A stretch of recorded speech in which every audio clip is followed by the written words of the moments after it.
सुरभारती समुपासकाः प्रियाः श्रोतारः भवतां समेषां हार्दिकं स्वागतम् अभिनन्दनं च। आकाशवाण्याः संस्कृत साप्ताहिकीति श्रव्य संस्कृत पत्रिकायाः नूतनम् अङ्कम् आदाय उपस्थितः अस्मि अहं दिव्यानन्द झा। प्रियाः श्रोतारः अद्य मधुरेण आरम्भं कुर्मः। शृणुमस्तावत् सुभाषितमेकम्, तच्च सुमधुरेण स्वरेण प्रस्तौति मम सहयोगिनी लता।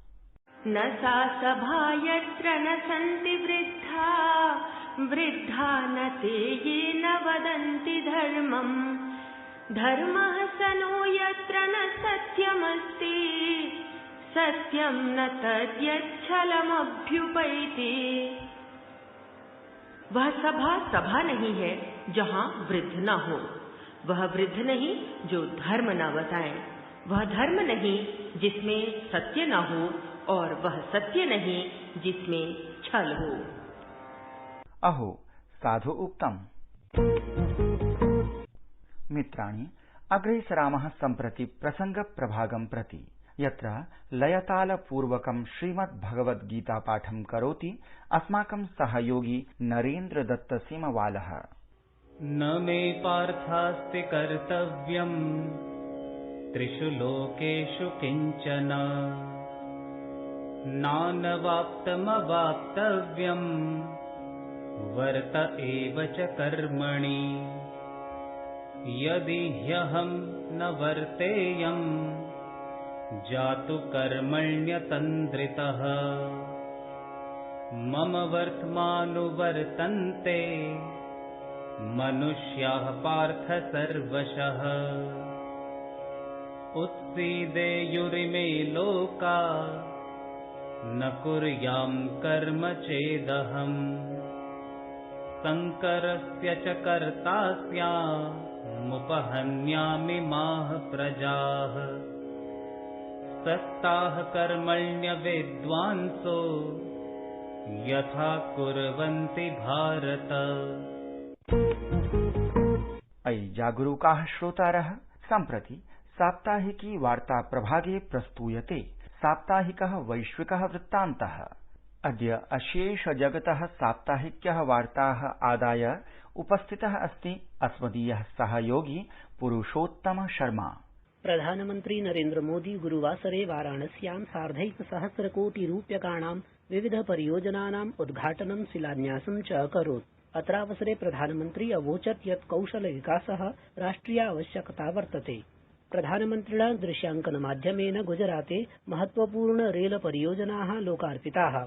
एतासु परियोजनासु नवनिर्मितं गान्धीनगर रेलस्थानकं, रेलयानद्वयम् अथ च वैद्युतिक खण्डद्वयं च सम्मिलितानि सन्ति। विदेशमन्त्री एस जयशंकरः बुधवासरे ताजिकिस्तानस्य दुसाम्बे नगरे शंघाई सहयोग संघटनस्य उपवेशने उपातिष्ठत्। ततः परं भारत चीनौ वास्तविक नियन्त्रण रेखायाः विवादास्पद प्रकरणं साधयितुं सहमतौ अभवताम्। देशद्वयस्य विदेशमन्त्रिभ्यां वर्तमानस्थितौ विचार विमर्शो विहितः।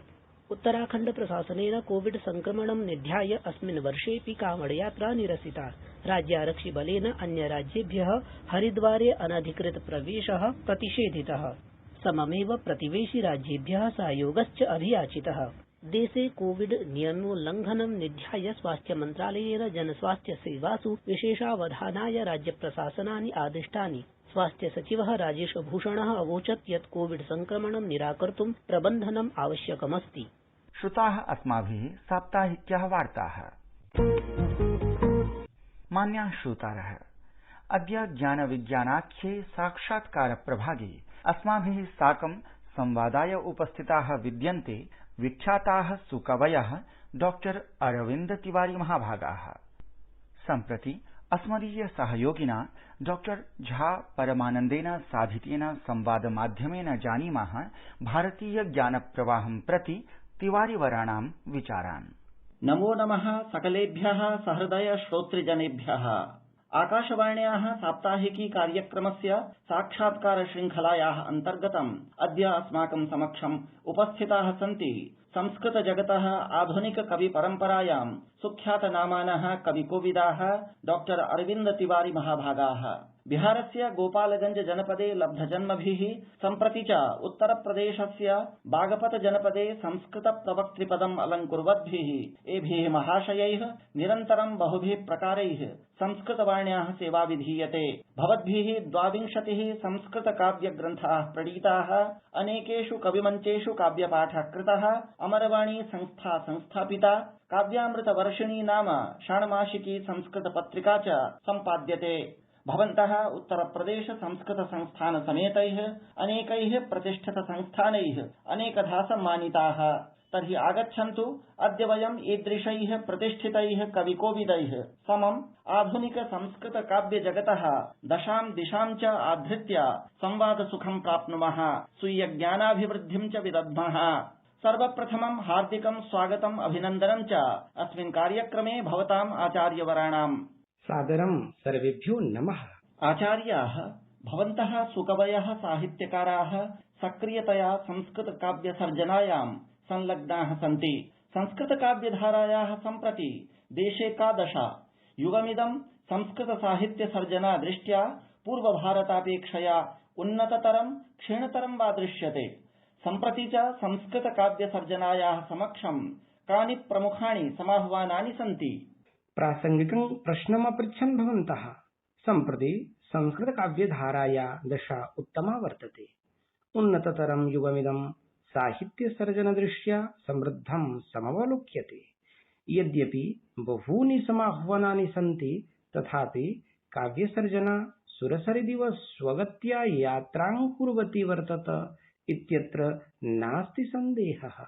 अतीव शोभनं व्याख्यातं भवद्भिः। आचार्याः, साहित्यं समाजस्य दर्पणो भवति इति श्रूयते। सम्प्रति समग्रमपि विश्वं कोविड महामार्याः संकटं सम्मुखीकरोति। किं साम्प्रतिकी एषा समस्या, तत्समाधानं च कस्याञ्चित् स्वकवितायां वर्णितानि भवद्भिः? यद्येवं कृपया श्राव्यतां पद्यमेकं श्रोतृभ्यः। भवद्भिः कालानुरोधात्मकः कृतः प्रश्नोऽयं रोचते मे। कोरोना तु सुरसेव भाययति। इमामाश्रित्य कोरोना सन्देशमिति दूरभाषकाव्यं मया रचितमस्ति, यत्र 25,200 मन्दाक्रान्ताच्छन्दसि पद्यानि विलसन्ति। भवदादेशादेकं पद्यं श्रावयामि। बहिर्गमननिषेधकाले दूरभाषेण ब्रवीति पतिर्निज भार्यां, भार्ये गेहे महितजनकः सेवनीयोऽति वृद्धो, माता सेव्या सलिलनयना सर्वथा पूजनीया, रक्ष्यो यत्नैश्चपलचपलो देवरः पुत्रकल्पः, कोरोनायः कुपितनयनात् कामये कोमलाङ्गी। अतीव मार्मिकं पद्यं भवताम्। आचार्याः, अद्यत्वे बहवः युवकवयः संस्कृत काव्य सर्जनायां संलग्नाः दृश्यन्ते। तेषां कीदृशः काव्यस्तरः? कश्च सन्देशः तेभ्यो दीयतां भवत्पक्षतः? अत्युत्तमं प्रश्नं पृष्टवन्तो भवन्तः। अद्यत्वे अनेके युवकवयः काव्यरचने दत्तचित्ता दृश्यन्ते। सर्वेपि एते अभिनन्दनार्हाः। दाक्षिणात्येषु डॉक्टर शङ्करराजारमणः, रामकृष्णपेजित्तायः, सुदर्शनचिपलुणकरश्चैते सारस्वताः। उत्तरे भारते डॉक्टर निरञ्जनमिश्रः, डॉक्टर रामविनयसिंहः, डॉक्टर सतीशकपूरः, बलरामशुक्लः, शैलेशतिवारी, अपरे अनेके सहृदयहृदयाह्लादकं काव्यं विरचयन्तः संस्कृतकाव्यसर्जनायाः श्रीवृद्धिं कुर्वन्ति। काव्यस्तर एतेषामन्येषां च बहूनां कवीनां श्लाघनीयो वर्तते। बहुशो धन्यवादाः आचार्यवर्येभ्यः भवद्भ्यः। आप्लाविताः वयं भवतां कविवचन पीयूषधाराभिः। भवन्तः साहित्यिकेषु क्रियाकलापेषु नितरां व्यस्ताः भवन्ति, तथापि आकाशवाण्यै भवद्भिः स्वीयो बहुमूल्यः कालो दत्तः। तदर्थम् आकाशवाणी पक्षतः श्रोतृजन पक्षतश्च भवद्भ्यः भूयो भूयो धन्यवादवचांसि विज्ञापयामि। बहुशो धन्यवादाः आचार्येभ्यः। सामोदम् आकाशवाण्यै भवद्भ्यश्च धन्यवादाः। डॉक्टर अरविन्द तिवारी महाभागानां प्रेरकानि वचनानि श्रुत्वा जाताः वयम् अतितराम् आप्लाविताः। चलो मिलकर एक शुरुआत करें, चलो एक फैसला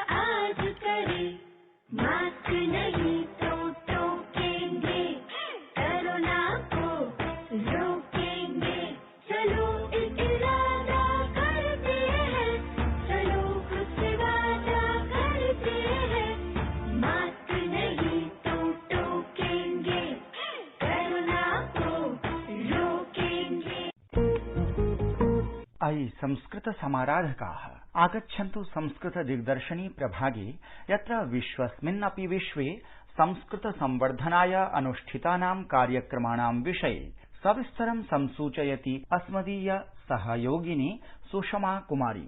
कामेश्वर सिंह दरभंगा संस्कृत विश्वविद्यालये स्नातकोत्तर व्याकरण विभागे च विद्यावारिधि हेतु प्रवेश परीक्षा साक्षात्कारं च सम्पन्नम्।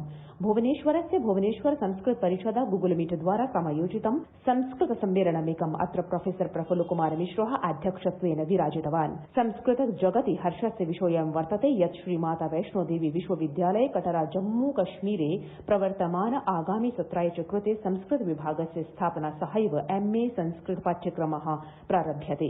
आवासीय विश्वविद्यालयोऽयं प्रकृत्याः सुरम्य वातावरणे स्थितः एतेन सहैव अध्ययन अध्यापनाय च अशेष देशे प्रतिष्ठितोऽस्ति। अत्र साक्षात् प्रणालिकया पञ्जीकरणम् अपि प्रारब्धो जायते।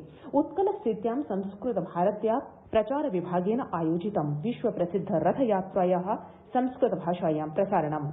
अत्र परं हर्षस्य विषयो वर्तते यत् युवकवेः श्री युवराज भट्टराई द्वारा तोटक छन्दे विलिखित सरल मधुर श्रवण सुभग संस्कृत बाल कविता सुमधुर सस्रेण पठिता। बड़ौदा स्थिते महाराजा सयाजीराव विश्वविद्यालये वैशेषिक दर्शन विषये द्वितीये व्याख्याने वैशेषिक दर्शनस्य तत्त्वमीमांसा एवं सप्त पदार्थम् इति विषयम् अवलम्ब्य सम्मेलनम् एकम् आयोजितम्। साहित्य अकादमी पक्षतः समर्प्यमाणा आन्तर्जालिक साहित्य व्याख्यानमालायाः अन्तर्गतः कार्यक्रमः समायोजितः। एवमेव सर्वत्र अविरलं प्रवहतु संस्कृतधारा सन्ततम् इति वयं कामयामहे। अयि रसिकाः श्रोतारः, अद्य वयम् एकं सुमधुरं श्रीगणेशस्तवनं शृणुमः बालमनोवल्लरी प्रभागे। तदिदं लयतालपूर्वकं मधुरेण स्वरेण गायति द्वारकास्थस्य ML खन्ना GAV पब्लिक विद्यालयस्य छात्रः शान्तनु चटर्जी।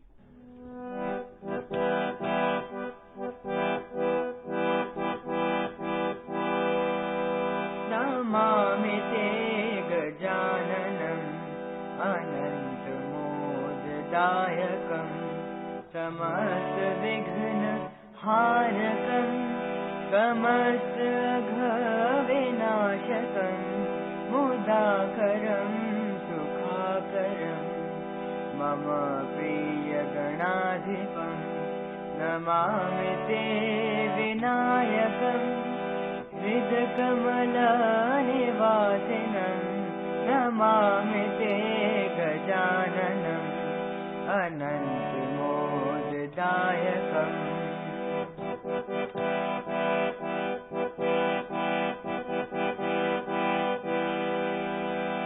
मुक्ति मुक्तिदायकम् समस्त क्लेशवारकम् बुद्धिबल प्रदायकम् समस्त विघ्नहारकम्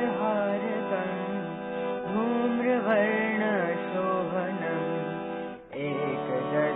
एकदन्तमोहनं भजामि ते कृपाकरं मम हृदय विहारिणं नमामि ते गजाननम् अनन्तमोददायकम्।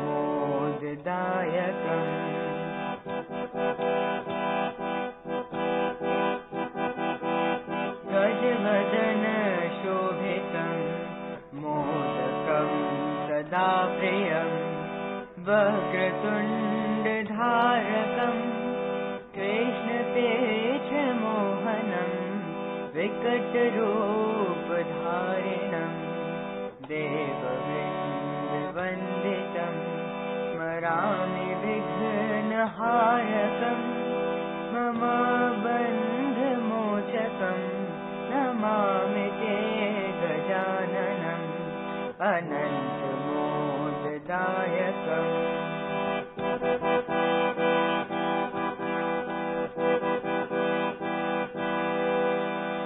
सुराणां प्रधानं मूषकवाहनं रिद्धिसिद्धिसंयुतं भालचन्द्रशोभनं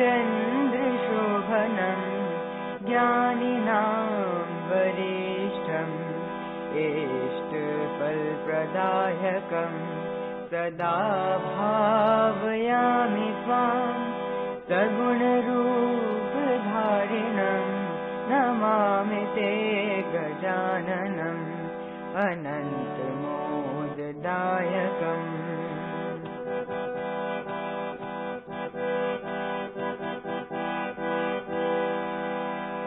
सर्वविघ्नहारकम् समस्तविघ्नवर्जितम् विकटरूपशोभनम् मनोजदर्पमर्दनम् सगुणरूपमोहनम् गुणत्रय अतीतम् नमामि ते मम प्रिय गणेशम् नमामि ते मम प्रिय गणेशम् मम प्रिय गणेशम् मम प्रिय गणेशम्।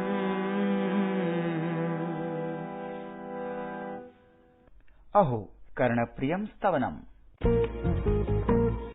मान्याः श्रोतारः, अग्रिमः प्रभागोऽस्ति एकं भारतं श्रेष्ठं भारतम् इति, यत्र मम सहयोगिनी मुदिता वेतालः प्रस्तौति राष्ट्रियैक्यद्योतकं संस्कृत हिन्दी राजस्थानी भाषा संगमम्। प्रथमं वाक्यमस्ति आयुर्वेदः प्राचीनतमा भारतीय चिकित्सा पद्धतिः विद्यते। पहला वाक्य है आयुर्वेद प्राचीनतम भारतीय चिकित्सा पद्धति है। राजस्थानी में आयुर्वेद भारत की पुरानी चिकित्सा पद्धति है। द्वितीयं वाक्यमस्ति आचार्यौ चरक सुश्रुतौ प्रसिद्धौ आयुर्वेद वैद्यौ आस्ताम्। दूसरा वाक्य है आचार्य चरक और सुश्रुत आयुर्वेद के प्रसिद्ध वैद्य थे। राजस्थानी में इनरा प्रसिद्ध वैद्य आचार्य चरक और सुश्रुत हा। तृतीयं वाक्यमस्ति आचार्यः सुश्रुतः शल्य चिकित्सायाः प्रवर्तको विद्यते। तीसरा वाक्य है आचार्य सुश्रुत शल्य चिकित्सा के जनक कहलाते हैं। राजस्थानी में आचार्य सुश्रुत शल्य चिकित्सारा जनकः। चतुर्थं वाक्यमस्ति आचार्यः चरकः औषधानां विशेषज्ञः आसीत्। चौथा वाक्य है आचार्य चरक औषधियों के ज्ञाता थे। राजस्थानी में आचार्य चरक औषधियोरा ज्ञाताः।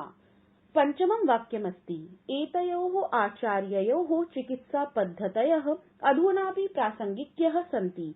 पांचवा वाक्य है दोनों आचार्यों की चिकित्सा पद्धति आज भी प्रासंगिक है। राजस्थानी में दोई आचार्यों की चिकित्सा पद्धति आज तोई प्रासंगिक है। धन्यवादाः। मित्राणि, इदानीम् आन्वीक्षिकीत्याख्ये प्रभागे इतिहासगतानां कतिपयानां घटनानां स्मरणं क्रियते। जुलाई मासस्य 12 दिनाङ्के आसीत् भारतीय स्वतन्त्रता सेनानिनः, शिक्षाविदः, सुप्रसिद्ध राजनीतिज्ञस्य च सत्येन्द्र नारायण सिन्हा वर्यस्य जन्मदिवसः। जुलाई मासस्य 15 दिनाङ्के आसीत् भारतीय स्वतन्त्रता सेनानिनः, राजनीतिज्ञस्य च के कामराजस्य जन्मदिवसः। जुलाई मासे एव 16 दिनाङ्के आसीत् भारतीय स्वतन्त्रता संग्राम नायिकायाः अरुणा आसिफ अली इति नाम्ना प्रथितायाः अरुणा गाङ्गुल्याः जन्मदिवसः। सहृदयाः श्रोतारः, भवद्भिः सह संवाद प्रवर्तनस्य प्रत्यावर्तनवेला सम्प्रति समापन्नास्ति। इमं कार्यक्रमम् उपसंहर्तुम् अनुज्ञायताम् एष दिव्यानन्दः। संस्कृत साप्ताहिकीति कार्यक्रम विषये भवन्तः स्वकीयान् उद्गारान् प्रकाशयितुम् अर्हन्ति। एतदर्थम् अस्माकम् ईमेल सङ्केतः अस्ति संस्कृतसाप्ताहिकी sanskritataahikeee@gmail.com। अग्रिमे सप्ताहे अस्मिन्नेव काले अभिनवम् एकम् अङ्कम् आदाय पुनः उपस्थास्यामहे। भवेत् तावत् मङ्गलम्।